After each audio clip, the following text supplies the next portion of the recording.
So it's been a minute since I've actually recorded anything, and I did forget that I actually had a recording ready to upload. It's just too lazy to render. So, here we are, boys. We're gonna talk, as usual, about speedrunning corruption. Incredible. It's almost like I could just make like a video every day if I could concise my thoughts down that much, but yeah, there we are. So today's topics are, of course, a little bit of a double standard in speedrunning. The first being the most, I believe, egregious thing that nearly completely, entirely delegitimizes the hobby that we all have. And that is the conflict of interest. So for conflict of interest, if we were in the real world, with real people and not speedrunners only, a conflict of interest is a problem the moment it could happen. The moment you can conceive of either one or multiple scenarios in which it could occur. In speedrunning, this mostly exists on the leaderboards. There are very many leaderboards of very prestigious games, of small games that all have moderators that have actively ran or are actively running the game. Never mind that most of these moderators are also very close friends. I believe it should be the most infamous example of this. If it wasn't for Dream and his Minecraft speedrunning thing, that's a separate topic. I'll go on that a little bit later. Is probably the Lakuki and the Super Mario Bros. Thing. Now, I'm personally, obviously, very sad that Lakuki didn't pursue this further and didn't do more content on this to actually get more eyes on it and more ears listening in. But just so we're all clear, you fuckers do realize that the entire moderation team, with Nivsky, Cosmic, and Co. on Super Mario Bros., did decide to prolong the procedure to verify the run as long as possible until one of them could get a world record. The problem is not that this incident, that's not how it was at all, it just coincided. The problem is it happened as described. And the run was verified the day off, and it was greenlit on the leaderboard. And I believe with like a very short delta. Like, let's say within the span of a month. I believe it was a week probably, but I can't remember fully. So you should be all very glad that I'm so bad at keeping receipts for all of you fuckers. Because I am very bad at that, unfortunately. This is the most egregious incident that no one ever talks about. Cosmic even said, no, our leaderboard is not corrupt. Why? Well, it just sometimes takes longer to nervous hand movements to verify runs, especially when they are of previous cheaters. And now let's just, what was it? I believe it was the Super Mario Bros. 2 leaderboard that demanded that they see his IRL room. By the way, at the time, I believe, that they wanted to see his room, I believe he was still a minor, right? Totally not creepy at all that you want to see a minor's room. By the way, just so we're all clear, that is a heavy intrusion into the privacy of anybody like that. Now, I do believe that if you go for something like this once, even just as a demand for one, you know what you all should have? You should have a hand cam. You should have your setup live streamed and captured at all times, and be that all part of the video feed. You see how ridiculous we are getting here. But when you demand this of one, then you have to also demand this of the most prestigious people. This is the thing that speedrunners don't understand. The honor principle has never once worked in speedrunning. Let's just, for instance, cook up a scenario with Matt Turk. And I think that was his name. Matt Turk. I know there's a video that you all probably watched, that even I watched, because it's one of the only people within the scene of speedrunning that actually does these videos, Summoning Salt, and his Mike Tyson's Punch-Out journey, where he lays out all of these times that Matt Turk claims to have gotten. All these years in advance, by the way. Because you can cook up a very easy scenario. We just say, he went for a time that seems a little bit more difficult to get, and just send it in. What if, for instance, at any point, Matt Turk gave a time that is not physically possible to achieve with the game? If it is only task achievable. Actually, that is way too gracious. Let's just say it's not achievable at all. Within the human limits, within the physical limits, within the limits of the game. You would all fucking haul on his ass for having lied. Or should we talk about the dragster guy? Or about the super, what was it? Donkey Kong, there we go.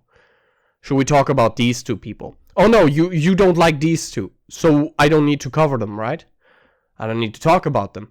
Good, but let's talk about all of these other evil people for the rest of time. Oh wait, no, we actually don't talk about them at all. Great. Cool. Very cool. For a very long time, nearly every single active runner of Super Mario Bros. Was also a moderator. Now going back to you little dipshit, Cosmic did say that they have to put such a huge amount of work and a huge amount of fidelity onto approving the runs because they get into magazines. And by the way, mainstream attention immediately betrayed what he was actually saying. Because what he was saying is that they hope that they can just keep the eyes on these people with their names to make speedrunning more mainstream. That's all you guys want. But none of you work for that, actually. None of you do anything for that, so you have to push people like Summoning Salt. You're basically relying on them, because most of you are very happy with the small pond. Because the bigger the pond gets, the more people could get in. We don't want that. By the way, you all are fucking terrible at keeping basic history for other games. Should we... No, actually, I believe Summoning Salt and... What was his fucking name? The guy who decided to Voldemort, Apollo Legend. I can never remember his name. I think I'm doing this like subconsciously as like some sort of fucking comic punishment for basically Voldemorting his friend. Fuck me. Not Easy Speezy. Easy Scape, I believe. Yeah, right. That must be the guy. These two are, as far as I am aware right now, the most popular people who keep this history. Of course, we could also talk about Abyss and Carl Jobs, but they basically just do videos after the fact and don't do any historic dive. And if you're listening very closely to a lot of the different videos that Summoning Salt has done over the years, you'll always hear a phrase of, this run doesn't exist anymore, this was on Justin TV and wasn't kept. The YouTube channel of this went down. The YouTube videos of these were unlisted or privated or deleted, and we don't have the history, and we don't have any evidence of this. Which is why I'm asking, why do we have an online leaderboard? Because what you all want is what we originally had. Pottery shards. Oh wait, no, that's Greece. You just want a physical list of people, and you write them down. That's what you actually want. Let's stop beating around the bush here. Because that is by far more honest of an approach if you already are shitting and pissing on the history like that. There are runs that just go AWOL. There are strats and tech that just completely becomes forgotten. As a byproduct of no one actually writing everything down as it happens. Because all of you guys are fucking lazy. Now, even though I will say that routers probably are some of the people that put in the most work, if not probably some of the people who only put in that much work, you still don't really keep history, do you? That's a different aspect. Just before everyone goes, yeah, but what about the people who route? Oh yeah, the people who route, they write the trick name down. Great, cool, where did this trick come from? Who found it, and so on and so forth. One of the few leaderboards that I can find that I would consider prestigious, as in, there's a lot of talk about, there's a lot of hype behind it, Super Mario 64. They seem to have completely cleaned up all of the moderators that are active runners, because Cheese isn't a moderator and he's a top runner. If I remember correctly, you can, by the way, check this yourself. Super Mario 64 doesn't have that anywhere. When you look at the Ocarina of Time. Well, I could basically now go on a whole ass tangent about ZFG. And him saying, oh well, let's do a direct democracy to find out if we should allow SRM because it would benefit me and a lot of other people very much. Let's fuck everybody else who says this is gonna end horrible. Don't worry about that. Don't worry about it. Never came back to bite him, right? No. It's all lies. Anyway. There are tons of runners there that are active, that are moderators and active runners. Let's talk about, for instance, Easy Spiff. Now, Easy Spiff is one of the people who, I believe he's on the leaderboard, of course, for the entirety of the Poppy Playtime series. He's also on the leaderboard. There's not a lot of mods. There's not a lot of eyes on it. And that guy probably has to do like a shit ton of work to make sure that to keep the leaderboards clean because all of the fake submissions and so on and so forth. And all of the wrong inputs. Same as with the newest Five Nights at Freddy game, where I believe he should also be a moderator if I remember correctly. He's still a moderator that ran the game. And if you're asking me, of course, which you should, because you're going to be like, yeah, but what would your standard be? Have a year in between the attempts to not count as an active runner. I believe that is something that is easy to do. You can achieve it. It's not too ludicrous. Of course, the best thing would be if you had people who would hate each other or dislike each other as moderators on the board, so that they are actually debates between, this doesn't look legit, this doesn't look legit. Not people who agree. Because that allows for basically infinite room of conflict of interest.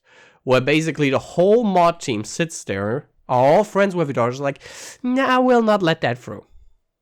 And unless, by the way, the runner goes public with the reason for denial, you'll never hear that. And by the way, because speedrunning is so small, and because so many things do get ignored, we don't know what we don't know. And there's a ton of kooky shit we don't know. Now, why is the kooky so much in the focus? It's because an asshole like Carl Jobs covered it. Because that got him good clicks. By the way, opportunistic grifter. Was working together with Edenol. Tells you all about these two people you need to know. Give me a fucking break. Now, the other hypocrisy... Excuse me, still have a very bad cough. And frogs down my throat. I'm trying to mute myself whenever it happens, but it happens. Now that I'm at the end of the video, yeah, you can kind of see I don't care anymore. So now the final bit, of course, or rather, I should say for me, of course, is two people that I thought about just like, I believe 2 weeks ago now. That is TGH and Zatox. Because I was watching Zatox stream, he was like doing some fucking subathon or some shit. And I was just watching his stream, and he streams on German, and Jesus Christ, that guy... Like, there's a difference between having a potty mouth and being funny, and there's like, just swearing for swearing's sake. His stream was so unwatchable for me. His chat as well, just fucking obnoxious. But the point I'm going for is that both of these people have really big followings now. Are some of the... Ooh boy, when it comes to swearing, like, Jesus. You really, really, really gotta, like... They're looking like for someone to rival them in terms of swearing. Now, Zatox doesn't really care about any of this. But TGH is the fake bitch here. Because he once, I believe, like 2 or 3 years ago, wrote like a big apology. I'm swearing so much, but I'm policing my chat right now. I believe Mr. Shasta was in there and says, yeah, just remove bad words from your chat. Good idea. So good. Meanwhile, he swears his fucking ass off. Like when TGH tilts, that guy doesn't know right or wrong in terms of any of his verbiage. He just says the first thing that pops to mind. Actually, very likely he would have had a PewDiePie incident on the bridge. Let's just say that, huh? Let's be honest here. Let's be fucking real here. And there was one person who pointed it out. I believe even I was in his comments, because at the time it was a little bit more of a worse dipshit to add people. And there was one person who had all the right things in the bio and whatnot. And TGH responded to him and said, yeah, I'm sorry. I know you don't accept my apology. I believe they were like, no, I don't let this count. It's just like, let's settle this in DMs. The type of person that TGH has become, that you all molded him into, by the way, everybody who is going into that community. Like, you guys are real good people. Like, I'm not going too much further into this, but TGH is a massive hypocrite, and there are a lot of people, because he decided to run Undertale and Celeste, who are just legit mentally ill and over-invested fanboys. Like, those are some really sick motherfuckers they have. Some really terrible people. Straight up. Who have fucking molded him into what he is now.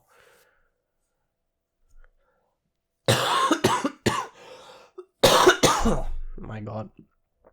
I wouldn't be speedrunning without some abuse, mental. That's just the way it goes. Bullying, abuse, and so on and so forth. Congratulations, you all deserve each other. Alright, that's the video. I could, by the way, attach so many things to links. And by the way, I just encourage everybody listening to this video, go to your favorite speed game and find out if there's conflict of interest on the leaderboard. You may as well just go back to a paper sheet. There's no reason for anybody to trust a leaderboard like Super Mario Bros. Forever. The problem that Minecraft has is that Minecraft's credibility and the leaderboard was completely destroyed by Dream, because he showed how easy it is to manipulate the game. I actually think they should make a mod pack that shows a lot of messages. Like, let's say how many other mods are on there. The current version number. It should always be showing in the overlay somewhere on the screen. Visible. I think that is possible. I think you should write a mod like that makes sure that no one cheats. Because how else are you gonna do it?